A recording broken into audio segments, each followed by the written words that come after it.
श्री स्वामी समर्थ सर्वांना। आज आपण हरितालिका व्रताची कहाणी श्रवण करणार आहोत। एके दिवशी शंकर पार्वती कैलास पर्वतावर बसले होते। पार्वतीनं शंकराला विचारलं, महाराज, सर्व व्रतात चांगलं व्रत कोणतं? श्रम थोडे आणि फळ पुष्कळ असं एखादं व्रत असेल तर मला सांगा, आणि मी कोणत्या पुण्याईनं आपल्या पदरी पडले हेही मला सांगा। तेव्हा शंकर म्हणाले, जसा नक्षत्रात चंद्र श्रेष्ठ, ग्रहात सूर्य श्रेष्ठ, चार वर्णात ब्राह्मण श्रेष्ठ, देवात विष्णू श्रेष्ठ, नद्यात गंगा श्रेष्ठ, त्याचप्रमाणे हरितालिका हे व्रत सर्वात श्रेष्ठ आहे, ते मी तुला सांगतो। तेच तू पूर्वजन्मी हिमालय पर्वतावर केलेस आणि त्याचं पुण्य तू मला प्राप्त झालीस, ते ऐक। हे व्रत भाद्रपद महिन्यातल्या पहिल्या तृतीयेला करावं।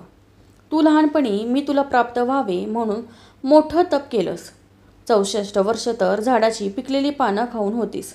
थंडी, पाऊस, ऊन ही 3 दुःख सहन केलेस। हे तुझे श्रम पाहून तुझ्या वडिलांना फार दुःख झालं आणि अशी कन्या कोणास द्यावी असा त्यांना चिंता पडली। इतक्यात तिथं नारद मुनी आले। हिमालयानं त्यांची पूजा केली व येण्याचं कारण विचारलं। तेव्हा नारद म्हणाले, तुझी कन्या उपवर झाली आहे, ती विष्णूला द्यावी, तो तिच्या योग्य नवरा आहे। त्यांनीच मला तुझ्याकडे मागणी करण्यास पाठवलं आहे, म्हणून मी इथे आलो आहे। असं सांगितल्यानंतर हिमालयाला मोठा आनंद झाला। त्यानं ही गोष्ट कबूल केली। तिथून नारद निघून गेले विष्णूंकडे। त्यांना ही हकीकत कळवली आणि आपण निघून दुसरीकडे गेले।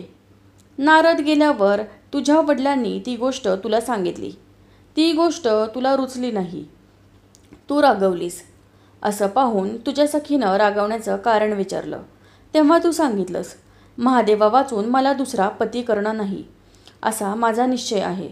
असे असून माझ्या वडिलांनी मला विष्णूला देण्याचा कबूल केला आहे, याला काय उपाय करावा?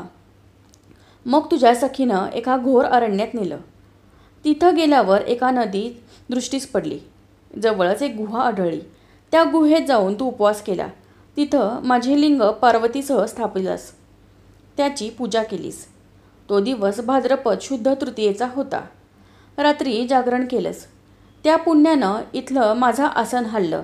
नंतर मी तिथे आलो, तुला दर्शन दिलं आणि वर मागण्यास सांगितलं। तू म्हणालीस, तुम्ही माझे पती व्हावं याशिवाय दुसरी इच्छा नाही। नंतर ती गोष्ट मी तुला मान्य केली व गुप्त झालो। दुसऱ्या दिवशी ती व्रतपूजा तू विसर्जन केलीस। मैत्रिणीसह त्याचं पारणं केलंस। इतक्यात तुझे वडील तिथे आले। त्यानं तुला इकडे पळून येण्याचं कारण विचारलं। मग तू सर्व झालेली हकीकत त्यांना सांगितली। पुढं त्यांनी तुला मलाच देण्याचं वचन दिलं। तुला घेऊन घरी गेले। मग काही दिवसांनी चांगला मुहूर्त पाहून मला अर्पण केलं। अशी या व्रताने तुझी इच्छा पूर्ण झाली। यालाच हरितालिका व्रत